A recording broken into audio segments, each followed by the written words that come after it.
this another way. Movement, music, move into it. Put a fist up, prove it to us. This is much more than music to us. This is beauty and strife. And if you know about the music, then you know about life. This is movement, music, move into it. Put a fist up, prove it to us. This is much more than music to us. This is beauty and strife. And if you know. As we all know that we have a very wonderful speaker, so it's been my task to introduce the speaker for tonight's event. His name is Solomon Comissiong. He is a nationally renowned public speaker and author of several books. Solomon is a college educator and adjunct professor at the University of Maryland, College Park.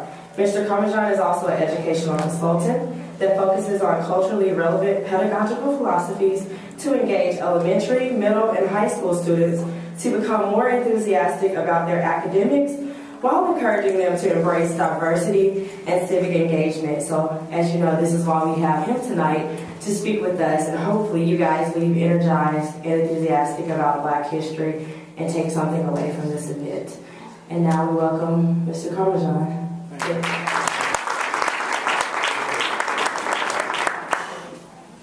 Can everyone hear me?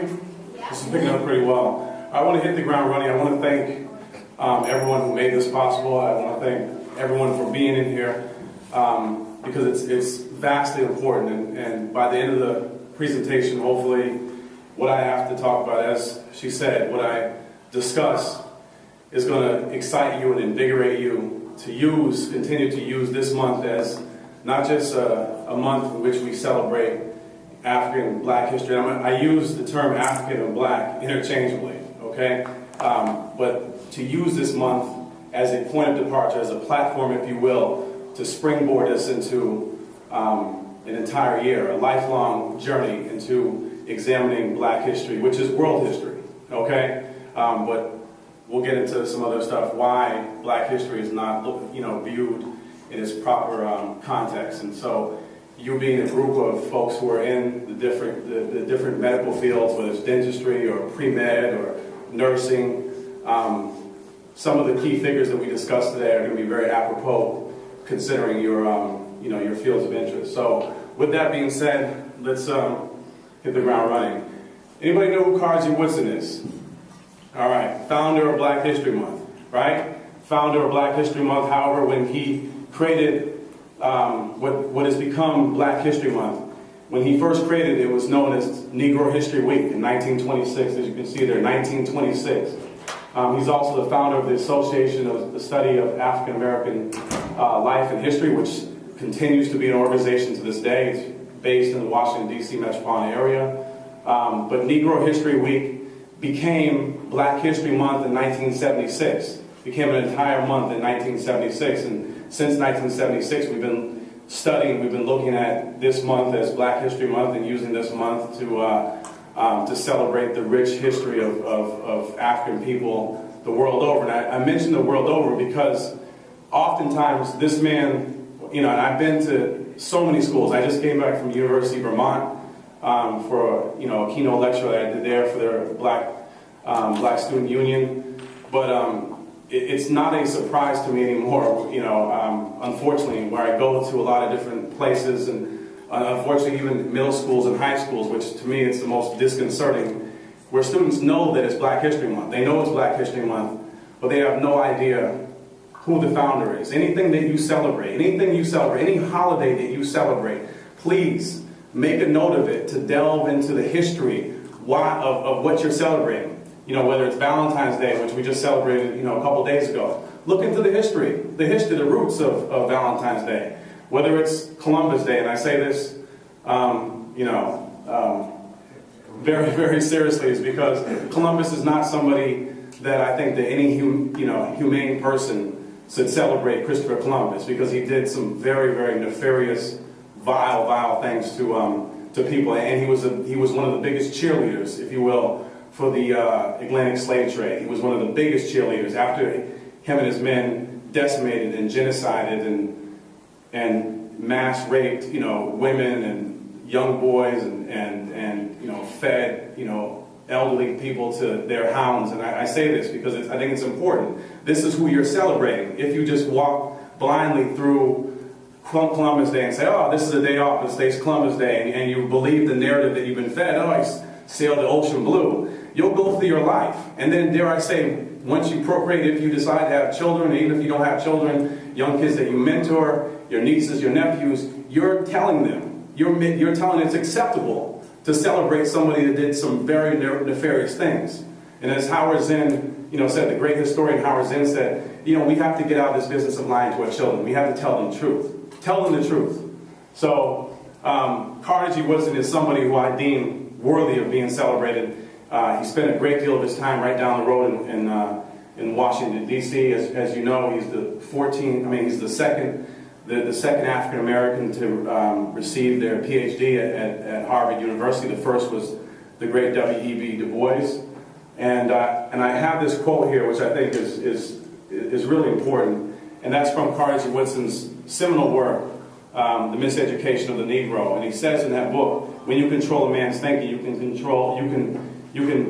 don't have to worry about their actions. You don't have to ever worry about his actions. No matter how big he may be, you don't have to worry about his actions. If you can control his mind, and what he was trying to get black folks to do, especially at the time when this book was published in the late 1920s, early 1930s, getting black folks to regain a sense of identity, cultural pride, and a sense of thinking critically for ourselves, and not just going out there blindly and doing things that folks who don't have our best interests tell us to do. So with that being said, I'm sure somebody, or perhaps all of you, know about the great Marcus Mosiah Garvey. And I just say this quickly. The reason I have this here, because I think this quote from Marcus Mosiah Garvey, a people without history, without knowledge of their history is like a tree without roots, is so apropos for this presentation. And then I blended in because, as you saw with the opening title, I said that, the opening title said an examination, or examining African history, black history, through hip-hop. I learned about this guy not from school. I learned about this guy when I was 12, 13 years of age. But I learned about him in a hip-hop song, in a rap music song, by Intelligent Hoodlum in 1989. I've just gone ahead and dated myself. Yes, I'm old. All right, I just dated myself. And you see right there, it says, but I use my mind like Marcus Garvey. When I heard that, at age 12, 13 years of age, I wanted to know who Marcus Garvey was. Was he another rapper? Who is this guy that Intelligent Hoodlum was quoting? And then I did my homework. I went home, asked my mom. She was shocked. Did you learn that in school? I said, no, I learned it from a song. And then therein lied, began my love affair of Marcus Garvey and the work that he did. So, as we look at black history, right, African history, we understand that Africa is the birthplace of all human beings. So everyone in here, whether you're phenotypically brown or white or whatever complexion you are, all of humanity's roots trace back to ancient Africa. All right? I don't think that's any news for anybody in here. All right? The original human beings, man and woman, came from the continent of Africa. Matter of fact, the original Europeans were black Africans. Grimaldi, man and woman, as they made their sojourn out of Africa and first into venturing east into places like Malaysia, where we today see the Semang people, and then further and further going into India, where even today we see black African people, the Dravidians, the Dalits. But then, so as they ventured north and towards Europe, the Grimaldi man, and even the original Neanderthals were black.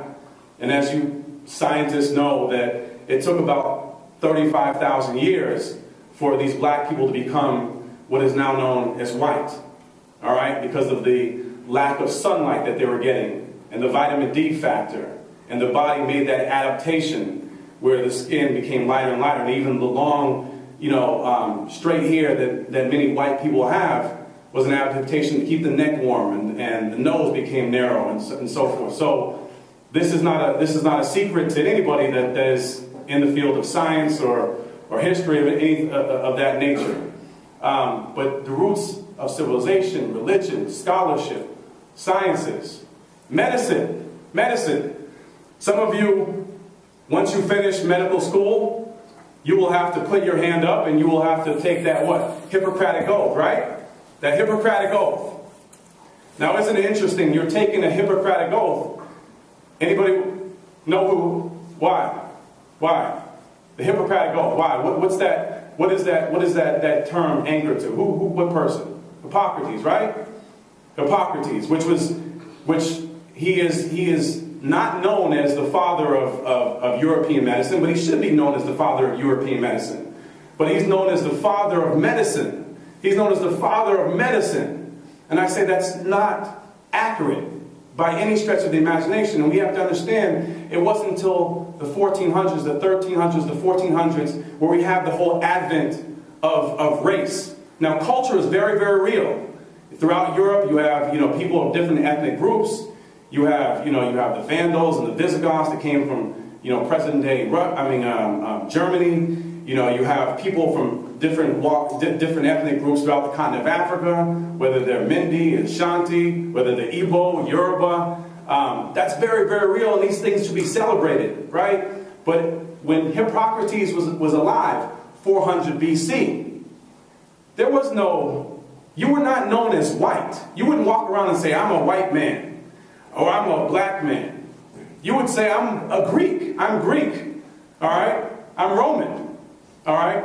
I'm from this kingdom. I'm from Songhai. I'm this and that.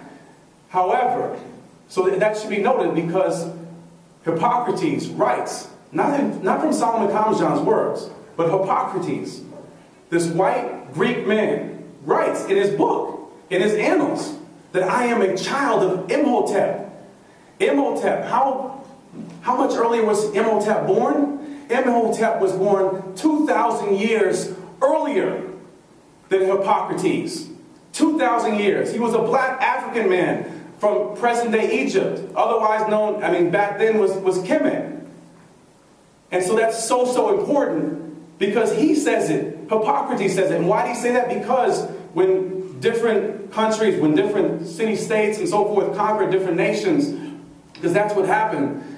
One of the first things they would do is they would go to the libraries and these institutions of learning and take the books and study. And so much of Hippocrates' basis of medicine, much of the foundation, his foundation for medicine, came from Imhotep. Imhotep had done all different kinds of procedures on the throat. He even was the first to open up someone's head and examine the brain. He routinely, took different medicinal properties from plants and those kind of things. And he was a Renaissance man. He was also the architect of King Xoscher's pyramid, that great pyramid, the step pyramid. Okay? So we look at Meter Neter. And it's important to look at the derivation of terminology. And Egypt. Egypt is a Greek term. For what? Egypt is a Greek term for land of the blacks. Land of the blacks.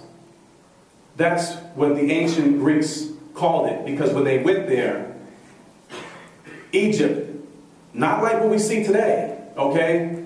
But the original ancient Egyptians, which were Kemets, it was called Kemet, were dark, black-skinned people. So black, that beautiful blue-black that you see many Sudanese having that skin tone.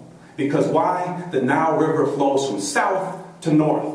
And human migration followed that Nile River and followed it and went up and set up camp in what is now known as present-day Egypt. But they called it Kemet and built one of the greatest civilizations known to man to this day. To this day.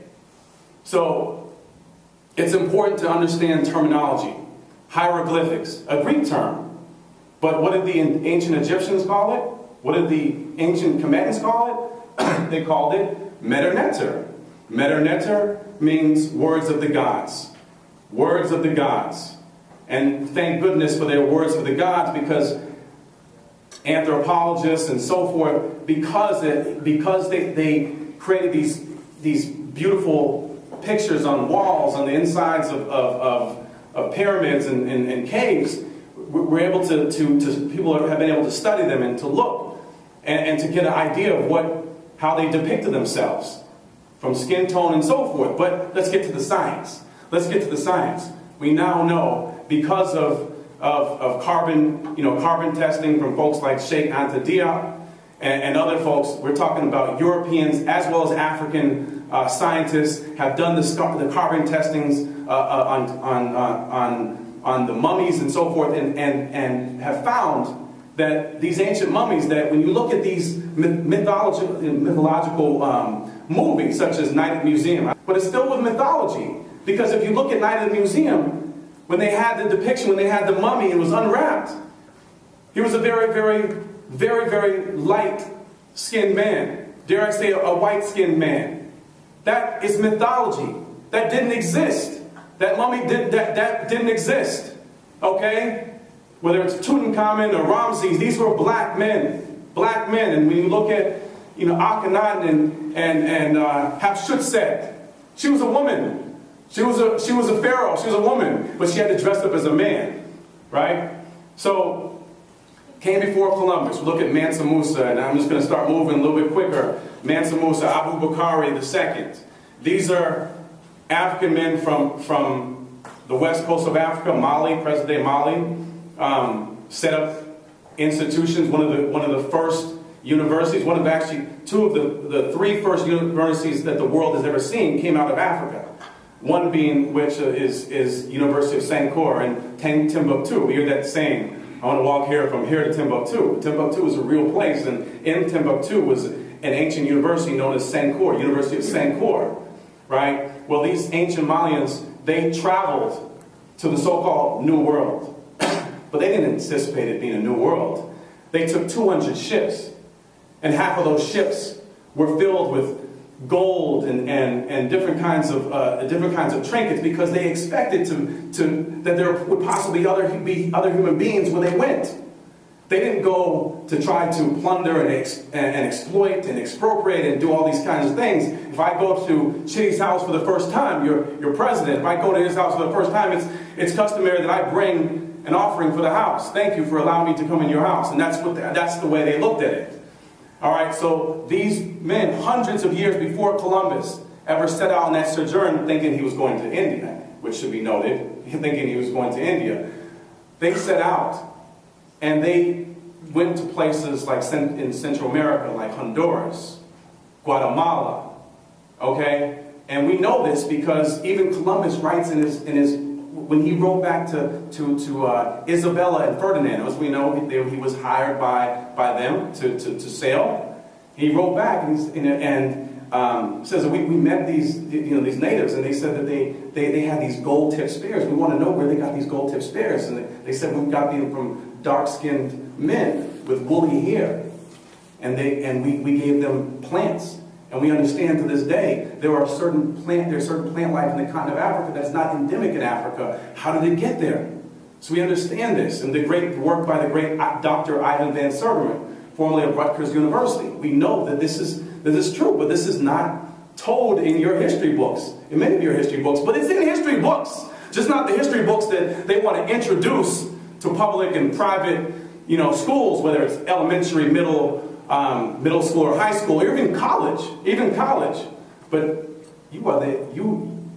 y'all, everyone in here, you are those next set of educators. You're going to take this information out of these doors. You don't need no PhD to gain access to these books. You gain access to these books, and you start to disseminate that information to man, woman, and child that you meet. I mentioned the Dravidians. I mentioned the Acta people, the original people of the Philippines, or the Acta. You can still find them. They're very diminutive statured black people, and because of the still vast racism that exists throughout different parts of Asia, they're cast out into small communities near the mountainside, but they exist, and we know by the work of the great Dr. Runoko Rashidi, who has traveled the world over and has documented this stuff, that we know that this is true. We look at, it's important to understand also, any people that have come from just a terrific struggle, and I don't use the word terrific in a good way, any people that come from a terrific struggle, whether it's the Jewish people and their struggle to fight off the Nazis, and what Hitler and Joseph Goebbels and Mengele and all those people were doing, gassing people by the millions, right? And also We know that there were political dissenters, and there were people of, that were gay, that were killed off as well during that time. Whether it's women who continue to struggle to have parity, to have equity, the same work, but you're getting paid less. So many women in this room today. So that struggle needs to be documented, needs to be told, right? So I don't discount that in any shape, form, or fashion. But I say all this to say that they'll tell you about. And I say, when I say they, I'm not envisioning anybody. I'm talking about any educator, because we understand, even unfortunately at Howard University, the middle school on that campus, they have a principal who is an African American woman. I'm sure you guys heard this story. This is recent news. Who were forbidding her teachers from teaching black history. Okay, so when I say they, I'm talking about anybody who tries to obfuscate and tries to suppress this information. But when they teach slavery, which is important, you should never be bashful to talk about slavery and the great mass struggle, the worst,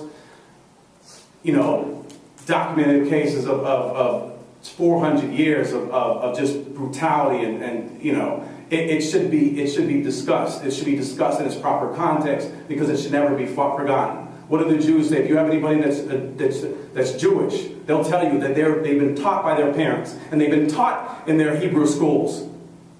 Never forget. Never forget. But somehow, and as we know, if you're black and you decide that you want to talk about it and create a context in terms of things that perhaps even going on to this day, no, don't talk about it. Don't talk about it. But when they do talk about it, they don't tell you about the slave revolts and the insurrections. This should be known, well known, that not every enslaved African just got along to get along. They revolted. Whether it was a Stoner Rebellion in South Carolina, whether it was Denmark Vesey, Gabriel Prosser, and of course we know about the dozens upon dozens of slave revolts in the Caribbean, whether it's Jamaica, and then moving to South America and looking at places like Brazil and the Quilermos and Republic of Palmares in Brazil to this day. Brazil being the country that has the second highest population of black people in the world outside of only Nigeria. And I want you to understand, you see this term right here? Anybody know what drapetomania means? Well, there was this doctor of psychology, right? This psychiatrist, if you will, named by the name of Samuel Cartwright. This white guy in the 1800s comes up with this term called drapetomania.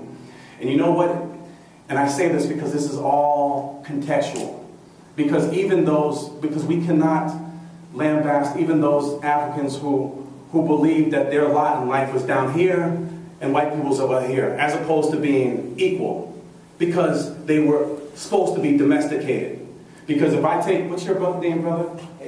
Adrian. If I take Adrian's a pretty buff guy, I may be in for a little struggle. But if I could corral Adrian and put him in the corner and try to enslave him and make him work for me all day and all night, and then, get a little bit of sleep in and give him some slop, I better, over the long haul, try to tap into Adrian's mind and control his mind. Because if I don't, I got to sleep with one eye open, like this, understanding that Adrian still has his mind and he's still trying to get free.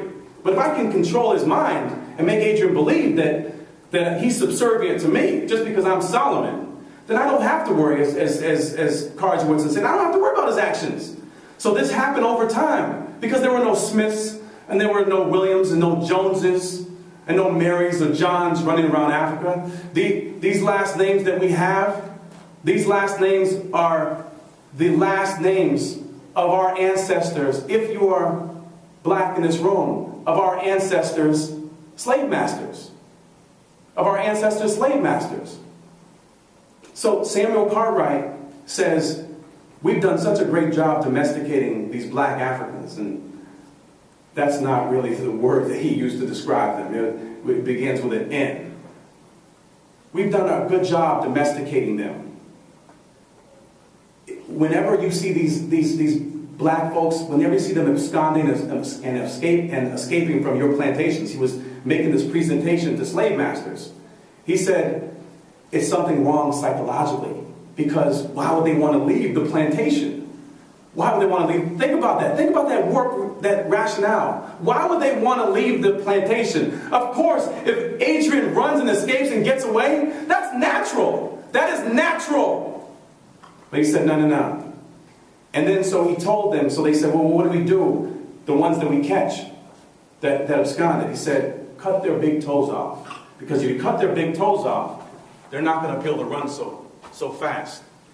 And this was believed. This happened. Many toes were cut off. Many toes were cut off. Garvey, UNIA, Universal Negro Improvement Association, please study Garvey. To this day, the largest movement of black people the world has ever known. He never even got a chance to step foot on the continent of Africa.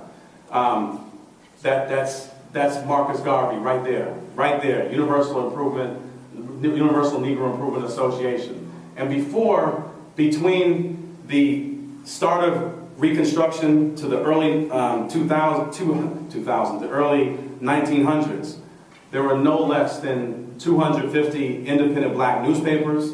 There were 140 or more independent black boarding schools with graduation rates of 99 to 100%. As you know, there was one major flaw with Brown versus Board of Education, because I say this all the time. I said it in Vermont, I will continue to say it.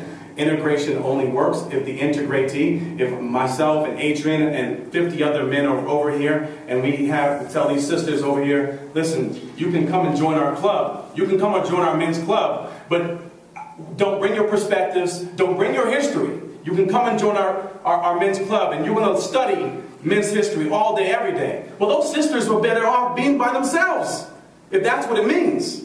So, Brown versus Board of Education, with all the lofty goals that went along with that, they said, you're not going to come in here and you're not going to get your African, your black heroes and sheroes. No. You're going to get who we decide to give you.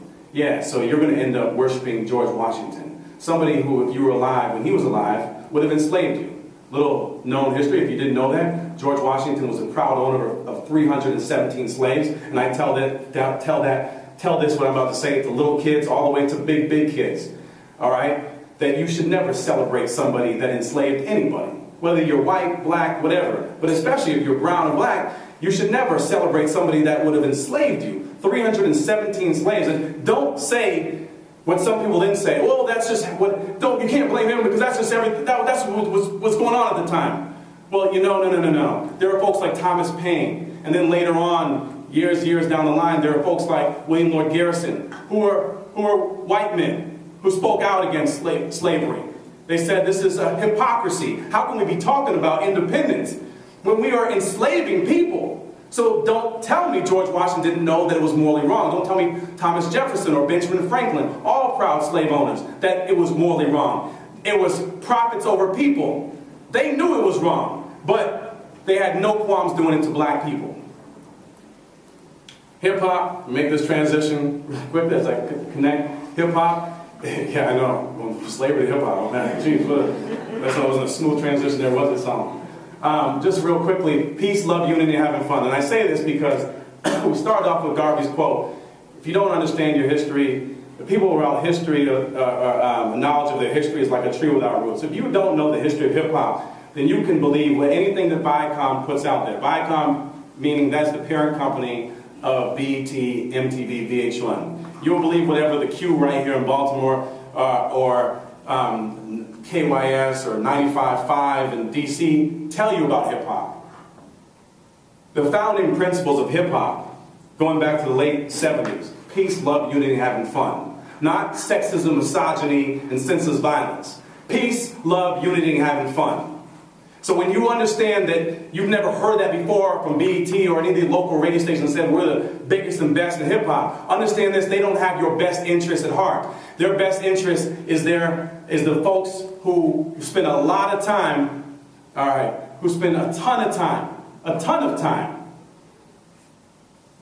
marketing and selling advertisements, selling products, and so forth. Okay? And that's why they don't want to put this information out there.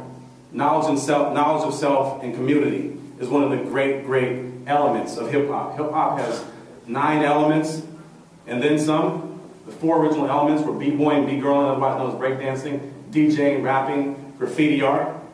Just want to run through this. Hip-hop is broken down to different stages. The early 70s was the first hip-hop party. The golden era, where youth were like myself, coming up at that time, we were exposed to artists like Chuck D and Public Enemy, Queen Latifah, Monique Love, Core Righteous Teachers, that were exposing us not just to party songs, but exposing us to historical narratives and social and songs that were riddled and laden with narratives about what was going on in society. And now we have the corporate-backed explosion, where the Telecom Act of 1996 completely deregulated stuff and wiped out the small independent labels, as well as wiped out 70% of black-owned radio stations. So we keep moving. I connect the griot to the MC. Griot, ancient African storyteller, to the MC. And I'm just trying to move quickly before I get the hook, because I know that we're short on time. And folks, I can hear the grumbling of tummies and time to eat. Hieroglyphics, I spoke about that.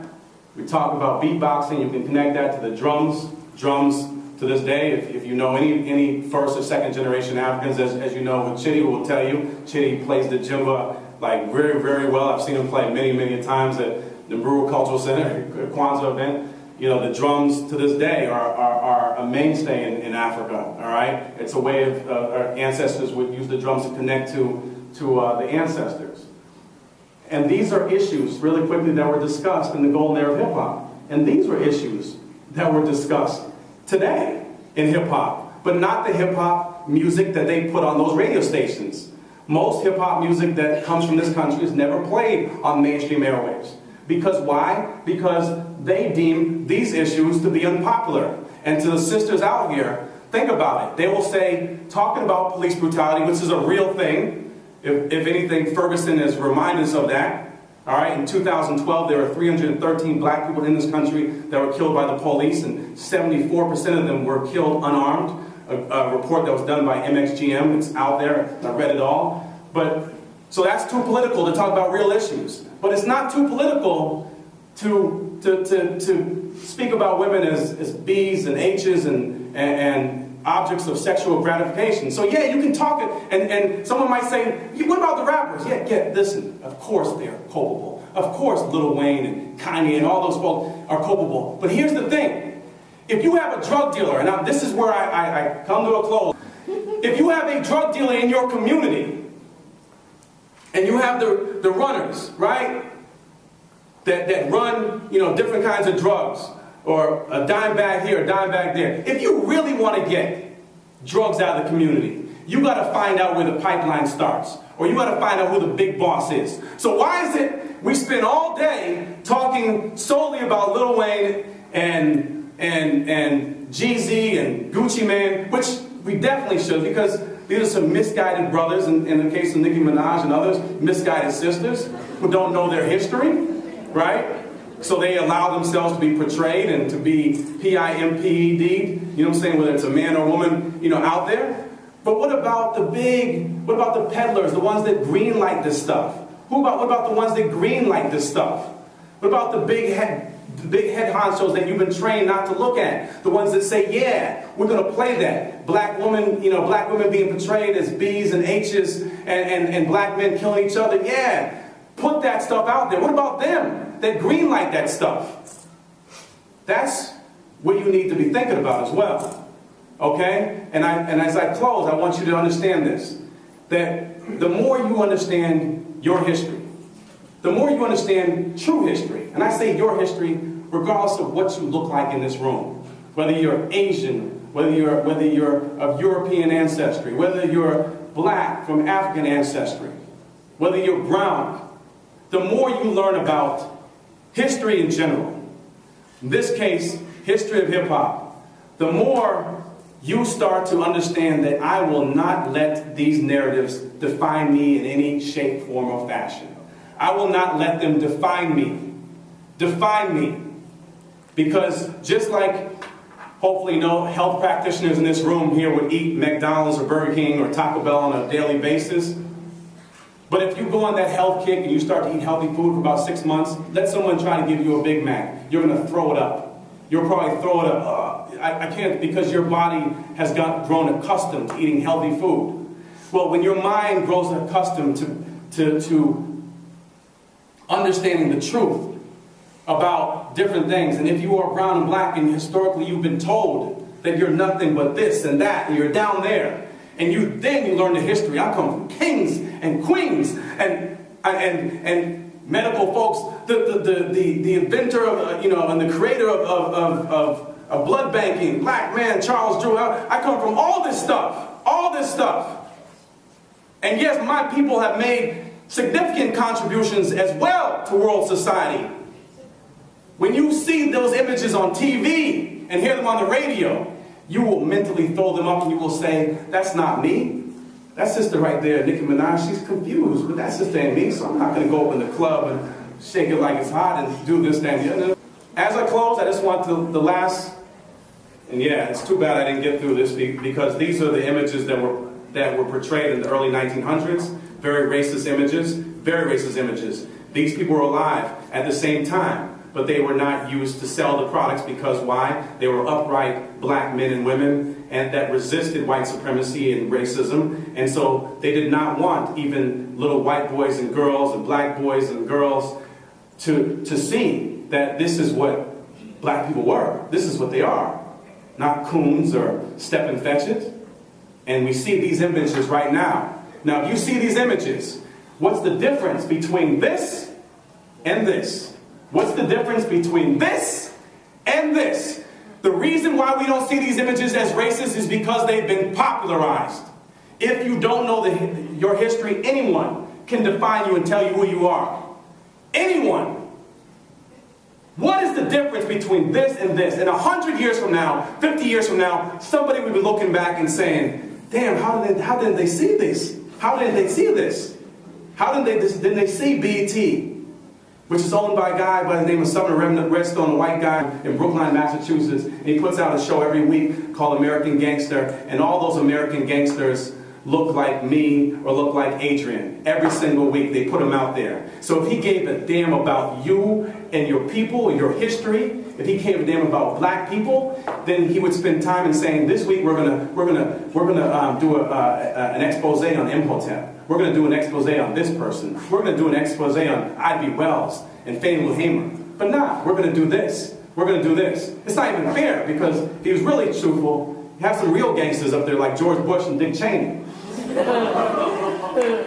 So, we close, my brothers.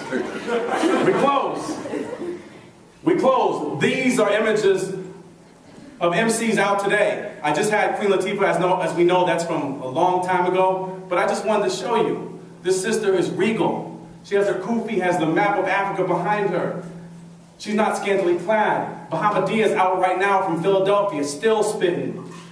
Dark Sun Riders, these, and you don't see none of them gun-toting, but the reason why these images are dangerous and discomforting to those that control the media and so forth, and dare I say even disingenuous white folks who have a lot of racist intentions, is because anytime you have a black person or a person of color, Native American, what have you, that is open to resisting dominant narratives of white supremacy, that is a threat. That is a threat to them.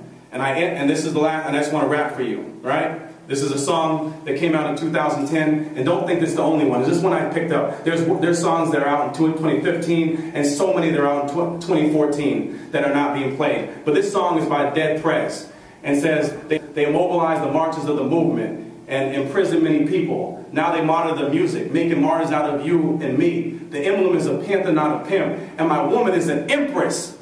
If you ever take a glimpse, my woman is an empress. Not a hoe, not a bee. She's an empress. An empress. And he goes on to say, I studied Malcolm Garvey Huey, Malcolm X, Huey P. Newton, and Marcus Messiah Garvey. I'm not hating, I'm just saying if you want to be a rapper, study Malcolm Garvey Huey. When you think through your meal, your wonderful meal, you think about that impact, that if legions of boys and girls across this country heard that, especially black boys and girls heard that song over and over again, what kind of impact would it have on their psyche? How would they carry themselves? How would they carry themselves? Reclaim our stolen legacy. Thank you very much. I appreciate it.